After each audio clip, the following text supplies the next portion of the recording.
On this week's Movie HighLow, we're talking Lie-Induced vomiting, CSI KFC, and a donut hole in a donut's hole. We suspect foul play. This is Rian Johnson's Knives Out.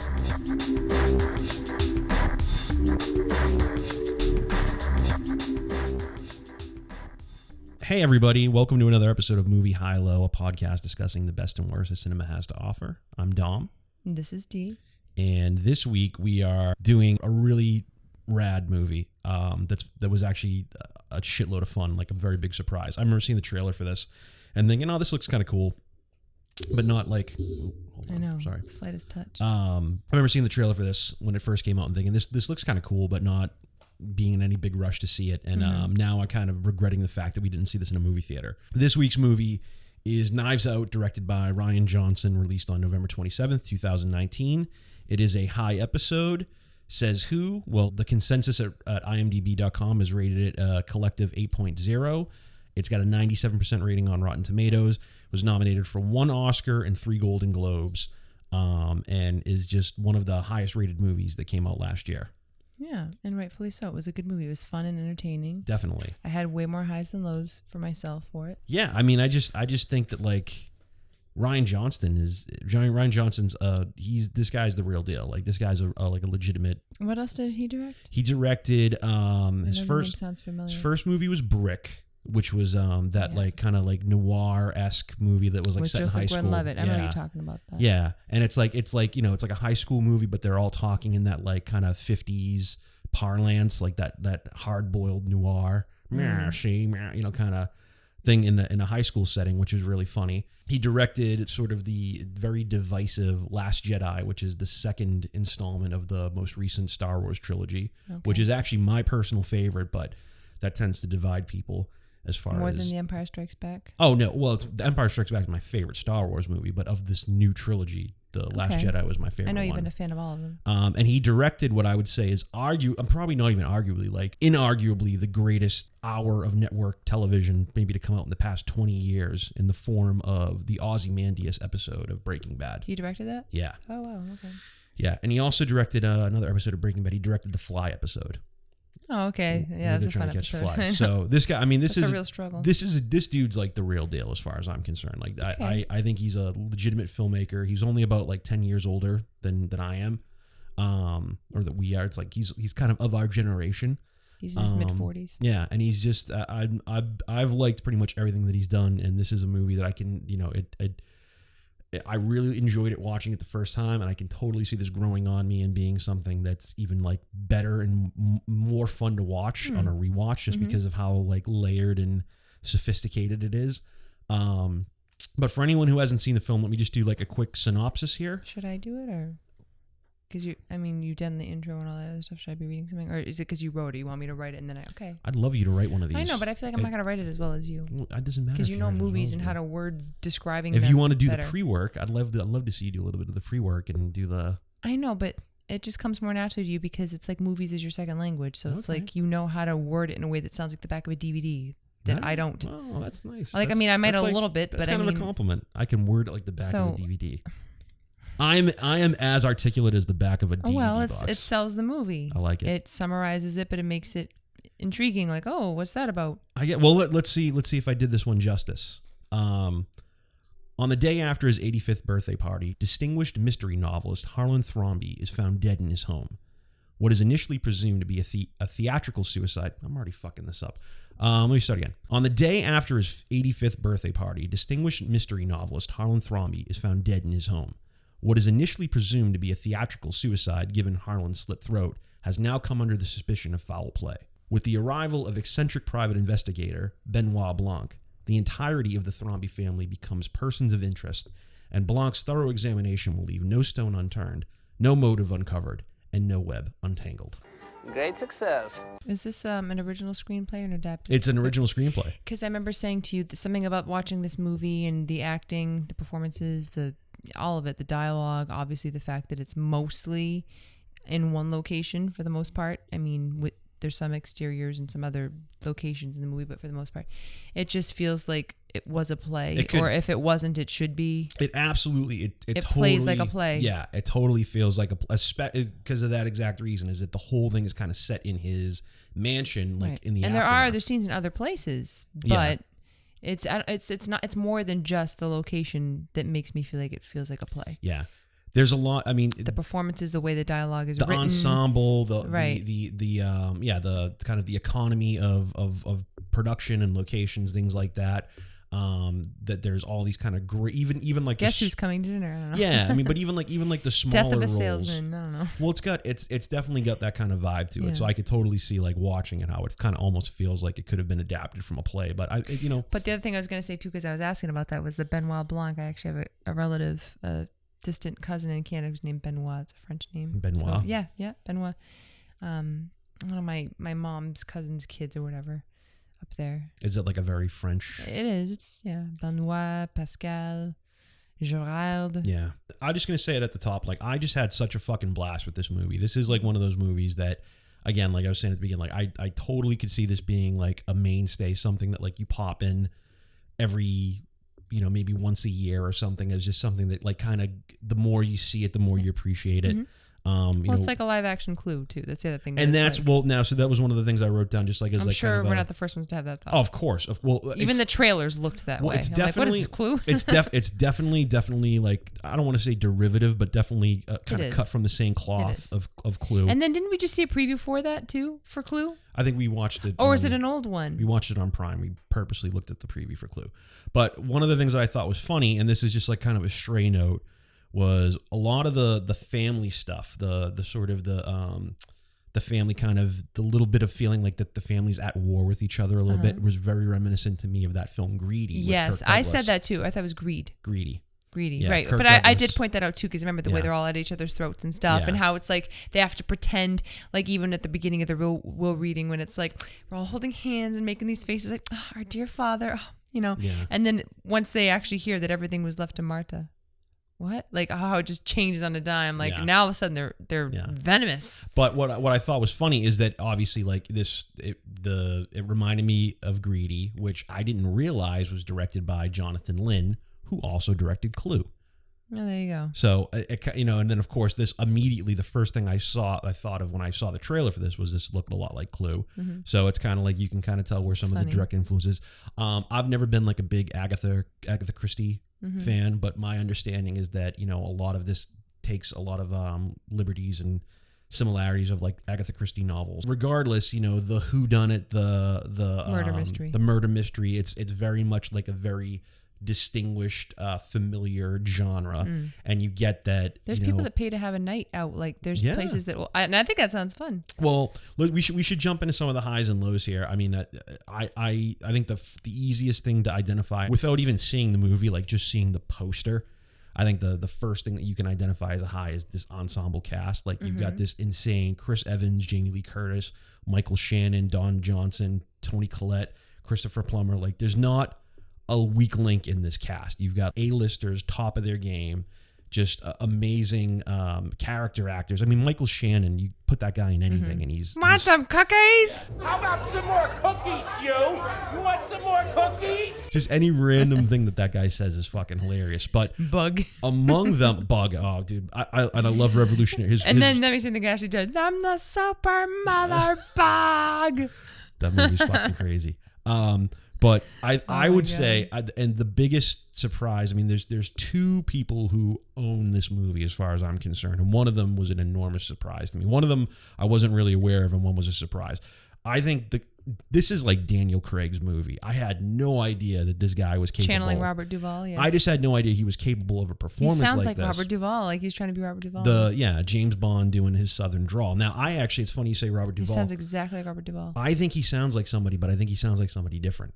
He sounds like, to me, in the episode of The Office, Murder, when Michael Scott is doing, there's been a murder here. Sir, there has been a murder, and you are a suspect. My exposure to Daniel Craig has really just kind of been the James Bond movies. So, I had no idea he had this kind of, like, eccentric, weirdo character actor side to him. I just didn't know he could do a performance like this, and he's fucking hilarious in this movie. Like he's probably the biggest draw of the movie, and I would say right up with him is Ana de Armas, who plays Marta in the movie, and she's just like, she just gives a very great layered performance. Her character is so easy to love because she's so innocent. She's like the only decent human being, really, in this entire group of people. Well, that's the point. Kind of like the movie Greedy. Yeah, is that she's the one person that that you're really kind of rooting for the entire movie because she's so good natured, and actually her good nature is the thing that pays off in the end, as far as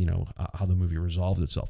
Should probably say right here at the top too, for anybody who hasn't seen the movie, I don't think there's any way we can really talk about this movie in depth without getting into spoiler territory. So like, if you haven't seen the film, I don't know why anybody would listen to a podcast about a movie without having seen it and expect not to have a spoiler. Probably not. But I don't feel like we should go into it with that attitude. But for anybody, we should go into it assuming people have seen it. Sure, but first of all, then why would we even talk about a movie? Because we'd be afraid of ruining everything. Sure, but I'm just saying, I'm putting that out there for the maybe one or two people that will ever listen to this to begin with.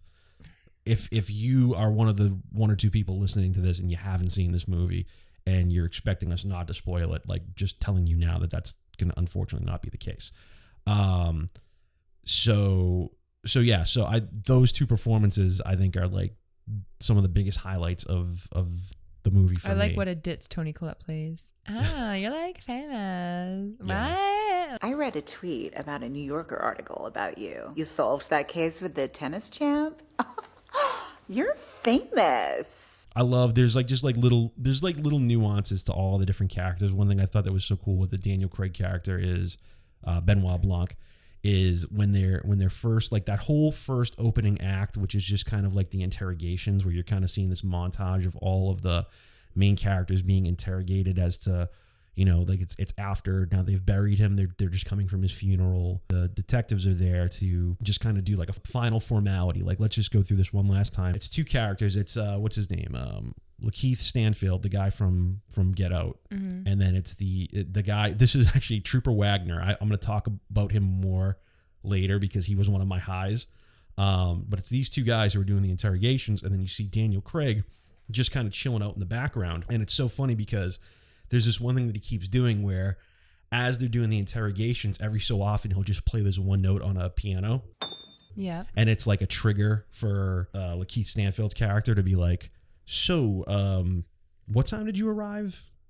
Like, it's like the thing that he's in the middle of his line of questioning, he's hitting this key to let him know, like, this is when I want you to ask them when they got there, because he's trying to establish a timeline. So it's like little subtle things like that. Right. And then the characters, after a while, like, finally acknowledge him, like, who the fuck is this guy in the background here? Like, I'm sorry, who is this guy? And then he's like, oh, hello, I'm Benoit Blanc, and he's doing his whole fucking accent, which is like, the minute he starts talking, you're like, holy shit, this is Daniel Craig. Like, I'm thinking he's gonna play like this suave, all right, you would assume, kind of James Bondy character, and he's totally not doing that. I mean, he's kind of a debonair, southern guy, but he's hamming it up a lot. He's doing a lot of nodding and winking, which is kind of fun. My presence will be ornamental. You will find me a respectful, quiet, passive observer of the truth. Nurse vomits after a fair question, and then she's asked about the tuition being cut off for the granddaughter. And then he goes, wait, don't answer that. Like, it's funny. Once you realize that she vomits when she lies, that that's actually a thing and it's not a made-up thing. Right. He goes, don't answer that. We should talk about that a little bit, because I think Marta's character, like, that's like a big part of that character, is the fact that it becomes this kind of like visual lie detector throughout the entire movie, is that her character is not able to tell a lie or even think about a lie without vomiting. Like, that's like, she's got this no poker face. She's like, that's this crazy tell where anytime she even thinks about a lie, she ends up puking. So the thing that's ironic about that is that her character, what we learn about her character very, very early in the movie, actually, is that she has to, uphold this lie throughout the entire movie. So it becomes this battle of like, when is she going to be put in a position? Well, it's also part of what adds to like the innocence of her character, or that she's a good person, that and all that. She can't even lie without having to like get so upset that she pukes. The screenplay. This is something I think that's kind of really cool about this movie, is that it's definitely trying to work within the genre of the murder mystery, the whodunit type of thing, but it's also kind of trying to subvert it and change it a little bit, right? So what I was expecting, at least I don't know what you felt like when you were watching it for the first time, but like what I was expecting is that this movie is going to set up. It does exactly what you expect it to do in the very beginning, which is that it gives every single character a motive to want to kill Harlan, right? So you meet his whole family. As any good murder mystery does. Jamie Lee Curtis plays his oldest daughter, and she's married to Don Johnson, and we find out that Don Johnson is having an affair, which Harlan has found out about, and he's telling Don Johnson, I'm gonna tell you, need to tell my daughter, or I'm gonna tell her. So immediately gives Don Johnson a motive to want to kill him. Then you find out that his youngest son, who's played by Michael Shannon, is essentially the guy who is running he's a famous novelist. So this is the guy that's running his publishing company. And what you find out is that he's constantly hounding him about, like, we need to sell the rights and we need to be able to adapt it to like a Netflix TV show. We need to be able to like sell it to the movies. And Harlan will not give up any of the rights to any of his books. It's just like, no, we don't, they're my books. We're not selling the rights. So he's going to eventually cut him out of the business. He's telling him, like, listen, I should have allowed you to build your own empire. I've made you work for me for so long. Like, I'm taking you off of the publishing business. So immediately, boom, he's got his motive. Toni Collette, at one point, we find out that she is actually the daughter-in-law. She was married to one of the sons who passed away. And he has been financially supporting her for the past 15 years, and not only supporting her, but putting the granddaughter through college. And what he learns is that she's been double dipping, where he's been paying the college directly, but he's also been sending a payment to her, and she hasn't been distinguishing between I'll pay it versus you send it to the college. She's been basically, for the past however many years, taking 2 payments on her own. So he's like, hey, I found out about this error, and I'm not going to pay for anything else anymore because you've been taking advantage of me. So it's this whole thing where it sets up for every single main character a motive to want to kill him. So at the very beginning of the movie, you're like, oh shit, we now know everyone has a reason to want to kill him. And my anticipation was going to be that now the rest of the movie is going to be us trying to figure out who it was and why. But what the movie does in a kind of a slick, interesting way is that as soon as it establishes the motives for all the people that may want to kill him, it shows what happened. It gives you a very clear, it's like, okay, now that you think all these people may have wanted to kill him, what really happened was... I remember saying early on, though, too. I remember saying early on, even before all the motives were given, like, I was like, I bet it's the nurse. And you know what it was that made me think that? Because she's the one you least expect, right? Exactly. She's just so sweet, and she seems like there's nothing, untoward about her character or ulterior motives, or like, because in the beginning, I'm not gonna lie, I'm like waiting for it to be like, oh, is she fucking him or something, or she's trying to get his money intentionally, or that's what you're like. That's what we're hardwired or conditioned from watching all these kinds of movies. Well, to think like. That's and it wasn't awesome. What was the case, right? And it was almost more like she was like a granddaughter to him in some way, and she was good. And that's why Rian Johnson was so smart about the way he did this, was that he knew exactly what you'd be expecting, and was like, all right, so now that I've done this first act and I've given everybody what they expect, before we spend the next hour and a half trying to make it be, well, who did what? It's going to be like, let me just lay it out for him. It's more like a whodunit for the cast. It's like the audience knows, but it's like the cast doesn't know, right? That's exactly what it is. It's like then you get to watch them all trying to figure it out. The audience has the information that the characters don't have, where usually it's the characters have information that the audience doesn't have. Although, of course, there's a big rug pull that happens later. But what we find out in, again, like probably like within like the first half hour of the movie, is that Marta is giving him his medication. She's supposed to be giving him like 100 milligrams of some medicine, and then she gives him like a very small, like 3 milligrams of morphine to help him sleep.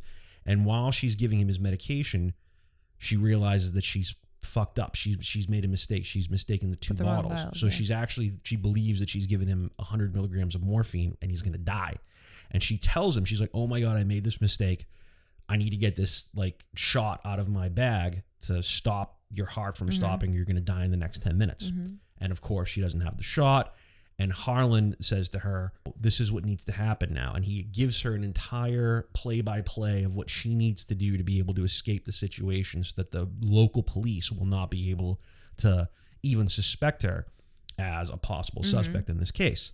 So that becomes like kind of the big second act move, is seeing Marta get away with what was really an accident, accidental murder that he's kind of in a weird way, not coercing, but like... No, but he almost had an idea this was going to happen because he knows his grandson. He knew how things were going to unfold a little bit. He almost like saw this coming. Yeah. And like you were saying, like a master chess player who can see 15 moves down the board. Which is really, really cool. Christopher Plummer, so like he's got such a small part because they have to kind of get rid of him very early on. That happens with a lot of great actors later in their career. He's so great. All of like his... We just watched something else where it was like there was a big actor and they died pretty early in it, but it was like... That happens in a lot of movies. Yeah. Once actors get to certain parts of their career, it's like they don't have to be in the movie the whole time. They can be, but it's like they can also have a really cool cameo that's just in the first 15 minutes. Stick him in for like 3 days, 4 days of shooting, and he's just going to kill it. Like, they don't need to be. Yeah, they don't need to be in every single scene. I mean, but then again, it's also an ensemble movie, so the idea is that nobody. I mean, other than like the main characters, everybody kind of plays a small player, but everybody, Jamie Lee Curtis, Michael Shannon, like they're all so memorable in the moments that they're present, and that's kind of what makes it fills out this great. It's just part of what makes an ensemble so much fun to watch. But anyway, so ultimately, what it's a great point you making is that now the audience has the information that the characters don't have. So now you as an audience member become an accomplice to Marta. So now the rest of the rest of that second act of the movie, it's kind of like you're sitting there worried about her getting caught, as opposed to trying to figure out who did what. You're just like, okay, Marta did it, and it was an accident, and we don't want her to get caught. So the whole movie becomes like, oh no, she didn't take the right hand turn before she was supposed to. It's on the tape. Right. How's she going to get away with it? And then you see her, before or after? You see her do the magnet and like rub the magnet across the tape so that the tape isn't there. The whole thing with like the tox report where it's like, okay, oh no, like someone's got the tox report. How is she going to get rid of it? And like, oh, thank God the fucking building burned down, but who did that? So it becomes this whole thing of you as the audience become like an accomplice to murder with this character who you're on her side kind of the whole movie, which is really an interesting way to structure the movie so that we're in it with the murderer as opposed to waiting until the third act to find out who the murderer is. Right, because it's an accidental murder and her character is supposed to be a good person, so you're automatically with her. Right. You're not against her. You're not, fucking murderer. It's like it's like this wasn't supposed to happen. And then, of course... It was not intentional. It was involuntary. Yeah. And then, of course, the big reveal in the third act is really that, that all of that was kind of a... Once you realize what the twist is, a lot of other things, they make sense. Like, right down to the mud upstairs, realizing, maybe that's not her mud. And, right. It was the grandmother that said, oh, what are you doing back? What's his name again? Ransom. Right? Yeah.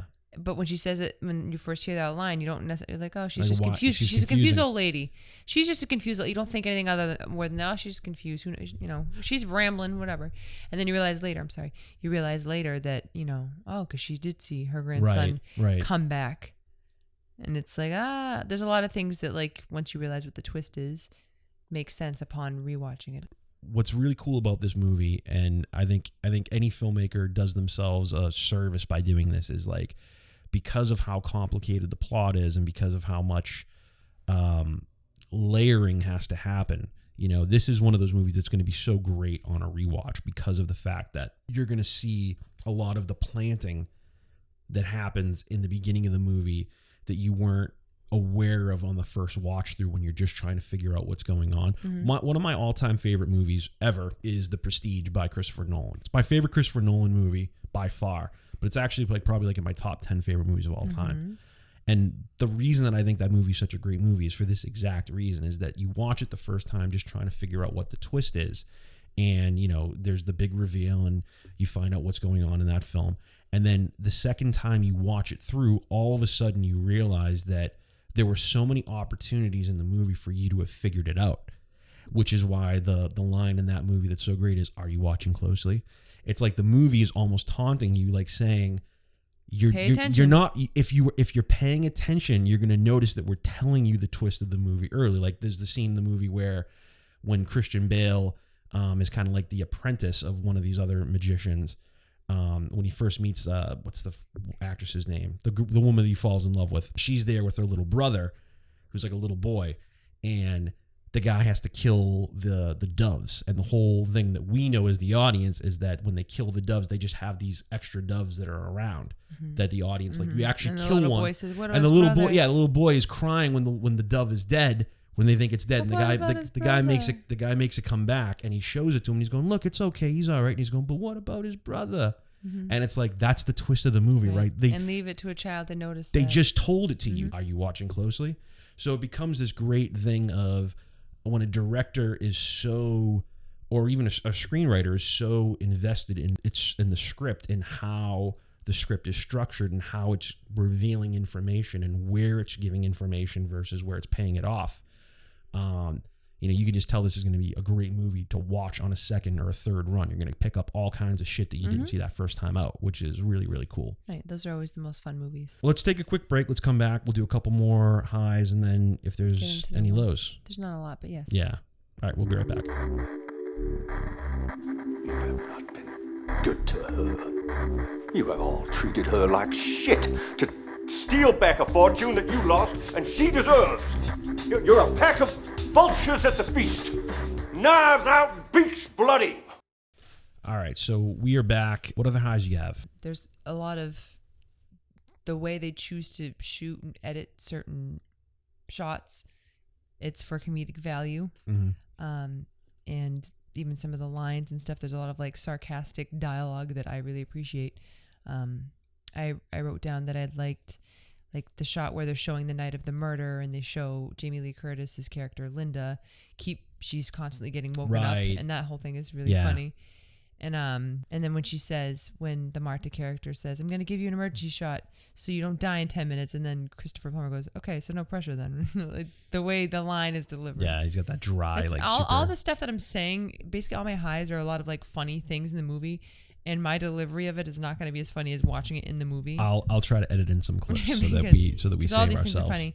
I also like during that scene. If you noticed, did you notice this? I wonder if you did. You must have, because you notice everything. I do. I notice everything. Did you notice something was visible in the entire shot during the whole scene of Marta and what's this? I just keep saying Christopher Plummer. Harlan. Harlan, right? Well, there's the knife that's in the shot. Right. It's visible. It's visible in every shot in that scene. It's like, visible in every shot. There's kind of like this 180 shot that's kind of like revolving around him, and but it's subtle. And I noticed that I was like, oh, it's cool. I see what they're doing with that. It's definitely foreboding or foreshadowing. But he also says a line at one point. He's talking about Ransom specifically, and he's saying his life has been so easy that he's going to be the type of person who's not going to be able to tell a stage prop from a real knife. And that's when he like holds the knife, and which of course becomes the huge payoff at the end of the movie when he grabs the knife out of that wheel, out of that giant 1,000 knives decorative thing that they've got. And and that's such a great last, like, that moment is so fucking perfect when we haven't even talked about the fact that Captain America ends up being the villain of this movie. Real estate Shut up, Blanc. Shut up! Shut up with that Kentucky Fried Foghorn Leghorn drawl. So I only actually had one more high written in here, but actually when I was just rewatching it with you a little while ago, I feel like there are a couple of things I'm like, oh, that was funny, and I should have written that down. They want some cookies? I mean, how did I not write that down? That was hilarious.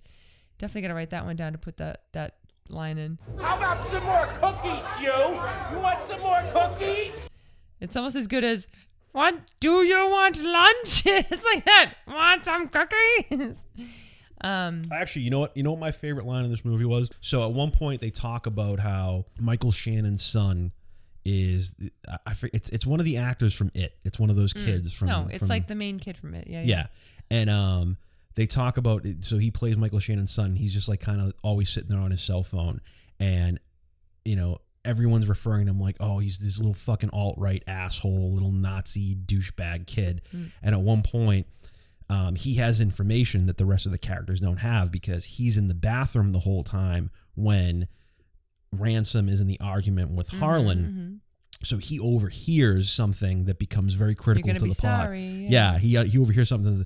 And everyone keeps breaking his balls where they're like, what were you doing in the bathroom all night? Were you just fucking jerking off to Nazi porn? Like, you know, so at one point at my favorite. Motionlessly to dead deer or whatever. Yeah, exactly. And at one point at the end of the movie in the third act when Benoit Blanc is doing his whole wrap up and explaining, okay, this is what really happened. And he goes through the whole thing. He has this one line that I think is the fucking maybe the greatest line. It's the greatest line in the movie. Maybe cinema history. Definitely the greatest line of any movie last year. Okay. Is he goes, what were the overheard words of the Nazi child masturbating in the bathroom? What were the overheard words by the Nazi child masturbating in the bathroom? This is a fucking great line. But I'm going to put that one in there because he'll sound better than I did. That is funny. The last high I had written down, technically, it's not to say it's the only high because there's a lot of things I liked about the movie, but the last thing I wrote down was that when Harlan is telling Marta all the things, the play-by-play of things that she needs to do to get out of this unscathed, and the part where he's telling her, okay, you're going to put on my robe and hat and be seen by my son 20 minutes after you, quote-unquote, left, right? And she comes down in the robe and the hat and everything. That whole scene, I don't know. I think that's just funny. Well, it was cool. It was cool that he, you know, he's like, when he gets that injection and she's saying, oh, like, oh my God, you're going to die in 10 minutes. He's like, all right, it's already been 2 minutes. So I've really got 8 minutes. Mm-hmm. And then she's still panicking and she wants to call the cops and everything. He's like on this timer. He's literally down to like the last 6 or 7 minutes of his life. Mm-hmm. And he's able to have the foresight to anticipate all of the things that need to happen. He knows his next. family that well. That's but not only does he know his family that well, he's a mystery writer. That's true too. Right. He's somebody who understands. You know, okay, if I was going to get killed right now, or what are the things you need to do to convince the police that you're not the guilty party here? So he already knows all of the things of like, okay, you need to leave the house, and when you leave the house, remark about the time. Right. Make sure you're heard. Make sure you're seen. You know, make sure that, and not only that. Oh, it's a minute already. You know, and you think about the fact that when they're asking Michael Shannon's character, what time was it that you saw her? He's like, oh, I saw her at midnight. And it's like, well, why did he see her at midnight? When she walks by, she's like, oh my God, it's already midnight. And he looks at his watch. So without him even having to remember that she said anything, he immediately knows, oh, I saw it was midnight when she left, you know? Mm-hmm. Things like that he thought of. Okay, you're going to climb back up through the terrace and you're going to put my robe on and come down the stairs so that they'll think that they saw me 20 minutes after you left. There's no way. It could be you. Left, right. You know, and it's brilliant. It's like that's just you know that Harlan knows. I think that's part of why I liked that scene. It was like, he's thinking of every angle. You got to come in through the secret window, and then that little piece of the wooden frame outside the window breaks when she steps on it. But there's a name for that. It's like a trellis. I think it's a trellis. And you know what's really cool? There's a moment when Daniel Craig finds that when he finds I know. She finds it first. The dog brings it to her. Yeah, she finds it first and she throws it away. And the dog brings it back. And the dog brings it. And there's a great shot where Daniel Craig picks it up, and when he's looking at it, it almost looks like he's looking through a magnifying glass, because of the way that it's shaped. Mm-hmm. It's like him kneeling down looking through a magnifying glass. Yeah, and he's almost supposed to be like the bumbling detective too. Like that's the whole joke. But he's not really bumbling. He's he is a little bit though. Well, I think the southern part of it is what gives it this sort of like, oh geez. It's not just a southern thing. He's not 100%. Like even the scene, he's like singing in the car, like not realize what's going on. Like he's kind of a goofball. He could be like an idiot savant.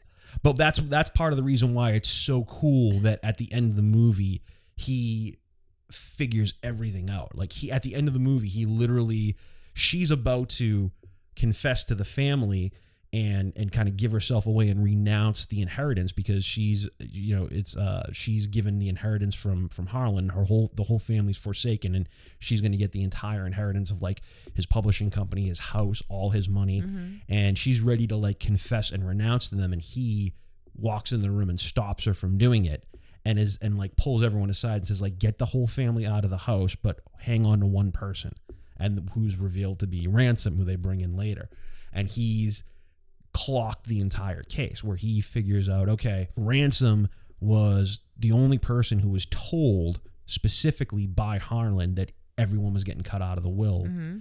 So he knows what's going to happen before it happens, and he's the one that has a reason to put this plan into play, which eventually means that he sneaks back up through that same terrace and switches and switches the medicine so that and she'll takes away the antidote or whatever. And takes away the antidote, right? So that she'll give the wrong shot, and then of course the irony being that she still gave him the right shot because it was switched.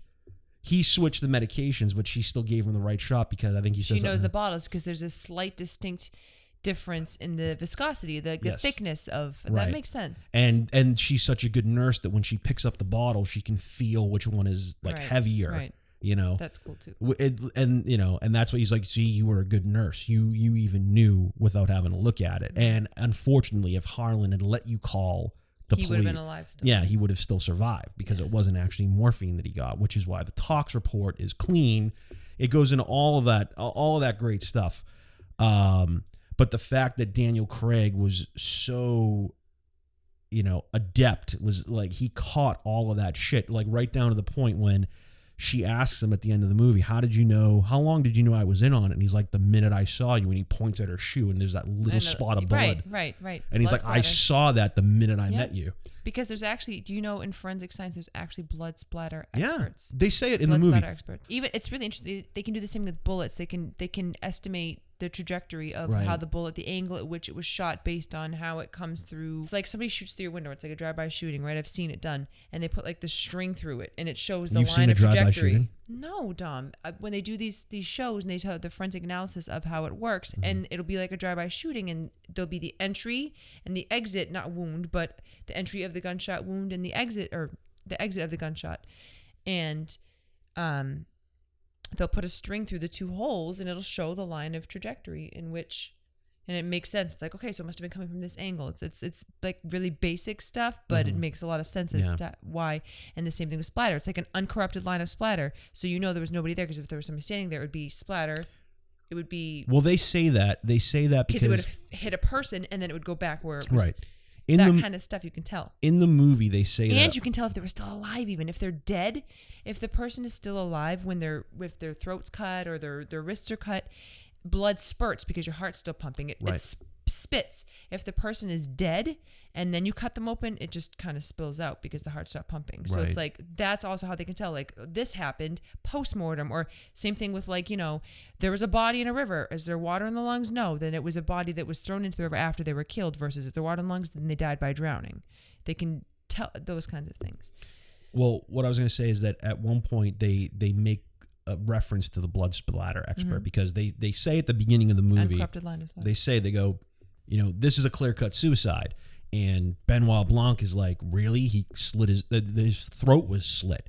And they're like, yeah, it's dramatic, but, you know, the blood splatter expert, you know, basically said that based on the trajectory of the blood, there was no one standing near him when it happened. So it had to be him. So your point is that the only reason that she had any blood on her was that she was in the room and it probably spurted out across the room and got a little bit on her shoe, that she was just close enough that it could hit her. The same can be said, and I've heard it said, the case made about people that shoot themselves in the head, for instance, right? When they find victims that are supposedly suicide victims and the gun is in a hand that's their non-dominant hand, or the way that someone might choose to put the gun on the person after they shot them in the head to make it look like a suicide. They can tell if it's actually legitimate based on how, okay, I'm laying like this and the gun's over there. You wouldn't shoot yourself in the head and then fall with it. Like, they can determine all of those types of factors into being able to establish, is it really a suicide or is it a murder that's trying to be staged to look like a suicide? Something like Kurt Cobain. Yeah, well, right, exactly. Is that all your highs? The highs? Yeah. Well, the other line I just watched when we just rewatched it now, I like the part where Jamie Lee Curtis is like kicking everybody out after the will is read out, and she's like, "Get out! This is still our house." And then she pauses, and they all turn around slowly.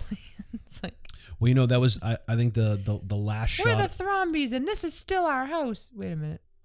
The last shot of the movie, like the very beginning of the movie, when they're doing like kind of all the close up and inserts of the stuff in his house, like all the, you know, they establish the house and they're doing like kind of all the little mementos of the artifacts that are in his house. And one of the things that they establish is he's got this mug of coffee that says, "My house, my rules, my coffee." And at the very end of the movie, she's drinking from the mug. But the funniest thing is that her hand is covering everything. They're all looking up at her on this terrace, and she's looking down at them. I and noticed she that. drinks, and the only thing that's visible is it just says "My house." on it as she's drinking it, which is kind of like a nice little touch that they stuck in there. Yeah. So I got a couple more quick highs. Trooper Wagner, the character, this guy I thought was so funny because I think this guy was like put in there specifically to be like the Isn't audience. that the guy from Weekend Update? No, I don't think so. I don't know. It looks like the SNL actor. A little bit. No, I don't know. I know he looks familiar, but I'm not really sure who he is. I don't even know what the SNL actor's name is, but the kid from Weekend Update. I don't think so. No. But Trooper Wagner, I think he was put in there to be like the audience avatar. I think he was kind of like, he's one of those characters who almost seems like he's aware that he's in the movie. You know what I mean? Like he's having such a blast being there. He's one of those guys who he gets all the pop culture references. At one point, I think they're saying, was anyone a fan of Harlan's? And they're like, no, we don't read fiction. He's like, I was a fan. I love this. But how did he come up with the thing with the donkey and the shotgun? Like, he's just like so jazzed up about being there. You guys fans? I mean, I don't do much fiction reading myself. Big fan. I'm a big fan. I mean, his plots are just like I won't spoil it for you, but okay, like Thousand Knives, the cow and the shotgun. Like, where do you come up with that? Someone quotes Hamilton and he's like, is that from Hamilton? Like he knows, he gets all the pop culture references. He's like standing in for the audience. I think even at one point someone tries to shush Daniel Craig, like in the third act where he's giving the whole monologue about everything that happened. Someone's like, wait a second. He's the one that's like, no, let him keep talking. Like he's standing in as us being like, no, let him, I want to hear what he has to say. He's going to tell us all the shit, So it's kind of like one of those funny meta characters that's there to stand in as the audience. So I just every time that guy he's like a little tiny minor character, but every time he's on screen, I just thought he was fucking hilarious. I think that's it. I think that's all I got for highs. I mean, I'm sure there's more if you really racked our brains. And this is one of those movies. It's plain to see that there's more highs than lows. And I think it's one of those. I think this, this is still kind of a newer movie. I mean, it came out in November. It was our first time seeing it. I feel like if we watched it again, this is one of those movies that definitely benefits from multiple viewings. And I think there's more to unearth or more to see every time you check it out. So I'm sure if we watched it again, we'd have way more highs. But just on a first watch through, like, it's a total blast and just a lot of fun to watch. Do you have any lows for the movie? I only had one low, and it was that for all of its shining qualities, it was a little bit predictable. I could tell right away that she was the killer. I could also tell right away that she was going to be the one to be the benefactor of Harlan's will. It was too odd. It wasn't even a shock, and I don't know if it was supposed to be a shock to the audience when it happened, because it really wasn't that shocking. But it didn't make me not like the movie or anything like that. But I wasn't surprised by it. I feel like there was one other thing that.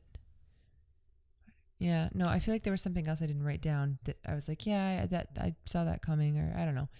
It wasn't. I didn't necessarily see the twist with Chris Evans per se, but there definitely was something about him that you're like, I don't know. There's going to be something about him you don't know, but I didn't know that, oh, so he's responsible for this whole chain of events. He's the real reason that Harlan is dead and all this and that. I didn't necessarily know that much. I didn't necessarily suspect, or even the, I know what you did, that letter and all that, and the whole conceit of everything he did to not really cover his tracks, but to try to make it seem like, to make Marta feel worried that she's going to be found out, or she has been found out, when in reality he's the one that really is at fault. He's the one that's actually guilty of something. I didn't necessarily put all that together, I guess, but it was a little bit predictable, I guess. Mean, it wasn't super original, but but it was still fun, and I mean, it's not enough that it's like, oh, that's a bad movie because of it. Marta getting the inheritance, I don't think is even meant to be a surprise. If you're, they weren't reinventing the wheel with anything. No, but what I'm saying is that the whole first act of the movie is them establishing the fact that Harlan is kind of like cutting off all of his relatives. You know what I mean? Like, it's very clear at the beginning that he's like, I Michael Shannon, you got to work. You got to do your own thing. I'm not even touching it. It's me, actually. It's this wire that keeps hitting everything. He's kind of saying, like, Michael Shannon, you got to do your own thing, and cutting off Joni, the Joni character, from paying any of her things. So it's one of those things where it wasn't a surprise, I think, that Marta was the only character that didn't want anything from him. So it makes sense that that's the character that he would reward versus his entire family, Which who was is just so, like, greedy, but fucking yes. sponging off. I him just the whole want to know time. which one of you really gave a shit about me. Right, You know? right. That's where, and then of course the moment where like they're all so kind to her and like, oh, we love you, you're part of our family, anything you could. And the minute she gets the inheritance, like they just turn on her. But even their demeanor, absolutely. But even just their demeanor going into the reading, holding each other's hands and looking like, you know, so demure. And then how it just completely changes on a dime once they hear they it. get like vicious. Exactly. The knives come venomous. out. Right, literally, exactly. Which is the whole thing. And it's kind of funny too, like where they stick in these little moments of kind of so like. sad because I'm sure that's what it's like with a lot of families though too. It's like the wills and all that and who gets what after relatives die. It can really bring out the nasty, just ugly side of families and the worst for in people. position. Yeah, it makes you look at your family in a way that just like it disgusts you. Like you don't want to think about, okay, well, I didn't love you or our relationship wasn't what it was because of what I thought you were going to give me when you died. Well, you know, and it shouldn't be. And the fact that that's all some people in our family care about. Yeah.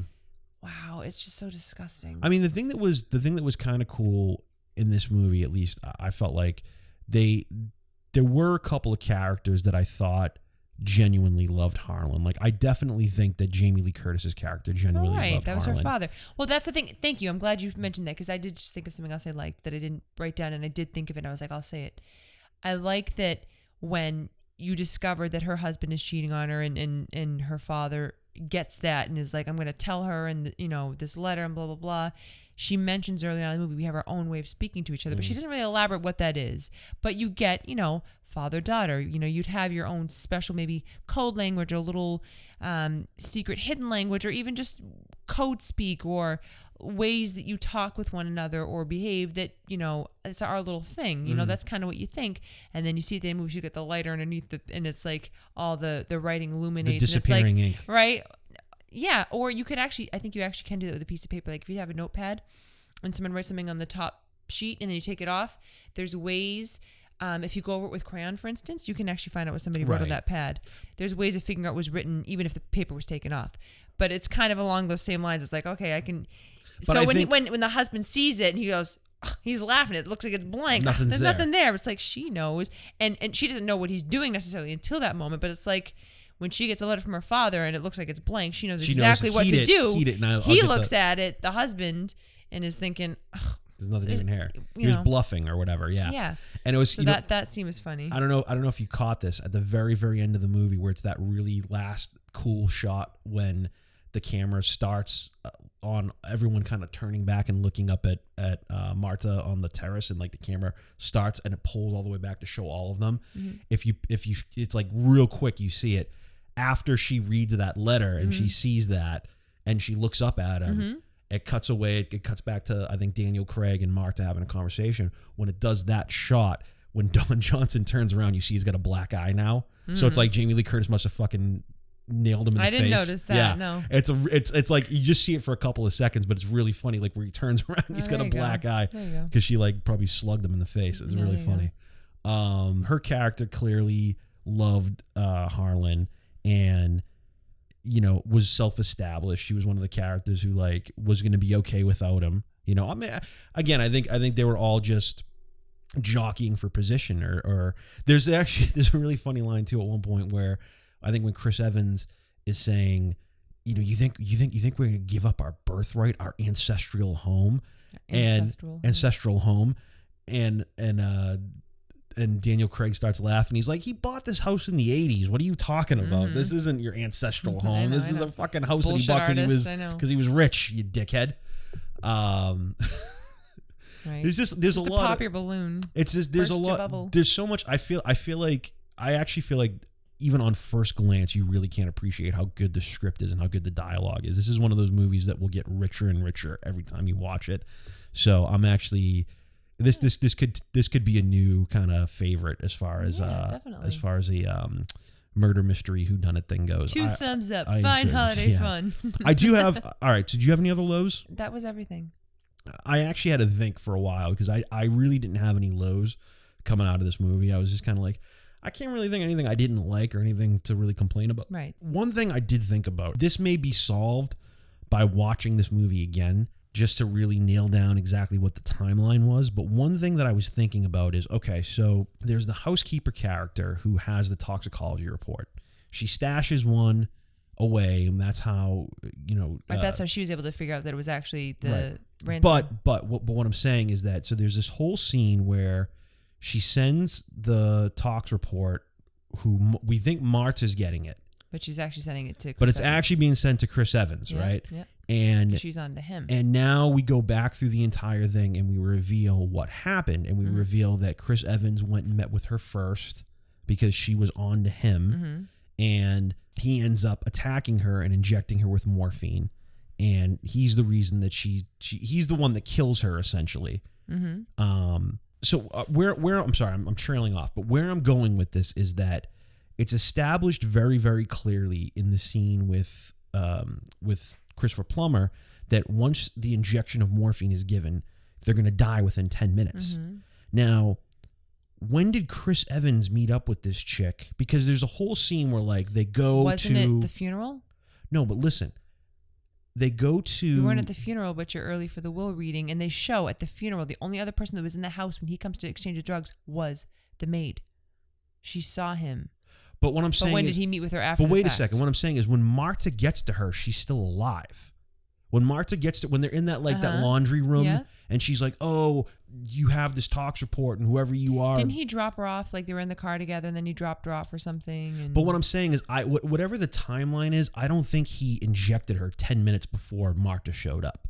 I think there's clearly a plot hole in terms of the timeline of like when did Chris Evans. I think I would need to rewatch it again to feel like I can make a better determination. So what I'm saying is that Chris Evans picks up Marta, or Marta picks up Chris Evans. They get in a car.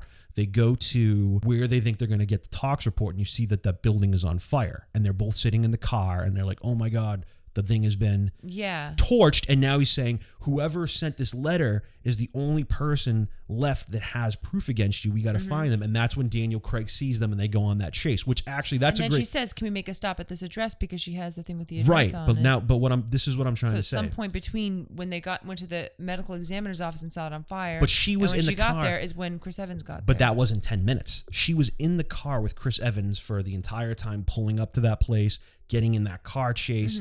They take him at one point, they put him in the car, and they go to interrogate him. So what I'm trying to say is that if Chris Evans met with her at some point in that laundromat and injected her with morphine, because they show it, they literally do a close-up of the morphine to be like, it's the same thing that killed Harlan.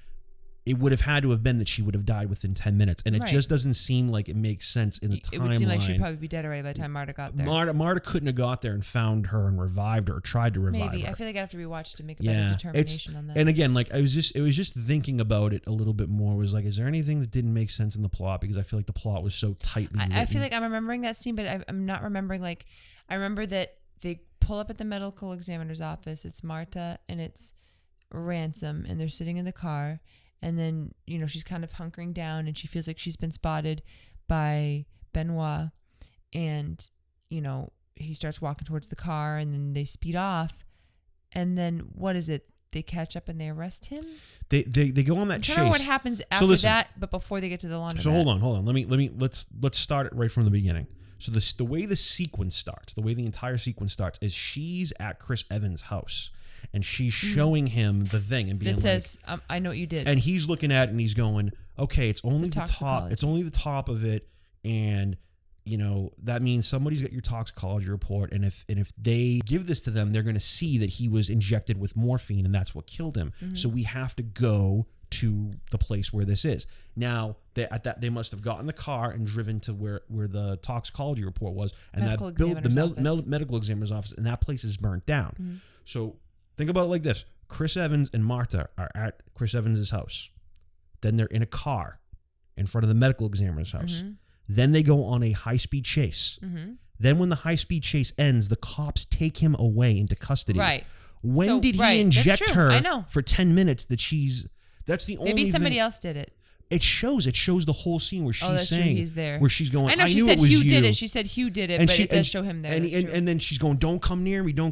And he grabs her and you see him give the injection to her. And she's going, I knew it was you shitbag. He gives her the shot and you see the close up of the morphine. And then that's the whole thing where he says, when she lies, it doesn't make sense when he would have done that. When did he do it? It couldn't have been within a 10-minute window. No. That's the only part of the movie that, like, as I'm thinking about the plot and how intricately it was written, it's the one thing that I'm thinking about that I'm like, well, when the fuck did he give her that shot within a 10-minute period that Marta could have found her and revived her? Even though she dies, she ends up dying, which is another great joke in the movie when, you know, he admits, like, well, she didn't even end up dying, so I can't, you know, what am I going to really get charged with? Attempted murder and arson? Like, I got a great lawyer, I'll get off. Mm-hmm. And then she said, like, oh, she didn't die, and then she pukes in his face. And the guy's, and then Office Trooper Wagner's like, she's lying. Mm-hmm, exactly. You know, and she's like, yeah, she did die, and you just gave away your confession. Yeah. Yeah. So. And that's when he tries to kill with a fake knife. Yeah. Without realizing it's fake. Yeah. Because he can't make the distinction between a fake knife and a real knife based on what his grandfather prophesized. Did that like kind of circular knife thing that they have, then that kind of reminds you of the Iron Throne a little bit. Yeah, it's definitely like when Daniel Craig is sitting in it, and it's that just all those. It just kind of reminded me of the Iron Throne. Yeah, a little bit. Yeah, no, I can see that. It's definitely a talking piece for those that collect art, and it's usually wealthy yuppies of the like in this movie. Well, it makes sense for this character to do something that's a talking piece. That's the kind of thing you get because you know that people that come in your home are going to be like, "Oh, what's this about?" or might get it and want to talk to you about it or whatever. It makes sense for Harlan because Harlan was a murder mystery writer. But the guy, Trooper Wagner, at one point says that he references one of his books, and he says, "Oh, that book he wrote, 1,000 Knives." There you go. So it's clearly like a reference. 1,000 Knives is clearly a reference to one of his books that he wrote. But other than that one little thing that I think maybe I need to rewatch it to firm up on what the timeline would have been, or if anyone listening the only thing I could think of, but it doesn't make sense, is that somehow Benoit's in on it, and like Benoit's not in. I know he's not though. I know he's not. That's what I'm saying. The only thing, if he was though, it looks like he's taking him away, and then it's like in actuality we're bringing you to this location to. You know, but it's not at all what happened. I know. So it's like, when would he have done this? Yeah. He was with her the whole time until he got apprehended. And then, and again, like they make such a unless it was somebody else, but when they show the flashback, it's him. So there's like, yeah, it's a hole. It's a hole that you can't. It's a donut hole within a donut hole. Yeah, that was a whole funny thing too when you saw the donut hole in the donut. Because that's like that's one of the parts when you're talking about him being like an idiot savant, a little bit oafish, where it's just kind of like he's just talking all this nonsense for a good like 10 minutes, where he's saying this whole thing about like it's this case is a donut, and the donut has a hole, and you put the hole in the donut hole, but the hole in the donut hole has its own hole. It's a small donut, not a donut hole. And you're like, what the fuck are you talking about? A donut hole in a donut's hole. But we must look a little closer. And when we do, we see the donut hole has a hole in its center. It is not a donut hole, but a smaller donut with its own hole. And our donut is not a hole at all. Blanc, look, I understand that this is amusing for you. Why was I hard? Have you ever heard the song, well, I've been around the corner and I've been around the block and I went right into a donut shop? And I picked up a donut fresh from the grease, and I handed the lady a 5-cent piece. I've never heard it. I like it though. I think it's a great song. And she looked at the nickel, and she looked at me, and she said, that nickel is no good, you see. There's a hole in the middle, and it goes right through. And I said, there's a hole in the donut too. You don't know that song? No. That's like the greatest song I've ever heard. This is terrible. Don't put this in your head. I'm putting both takes of it in. Please don't. This is good. This is good shit. So that was Rian Johnson's Knives Out. They're already announced the sequel. They're already going to do a sequel to it because it was so successful. Really? There you go. Yeah. Not surprised. Is it coming out this year? No, probably next year. But a different family? I don't know.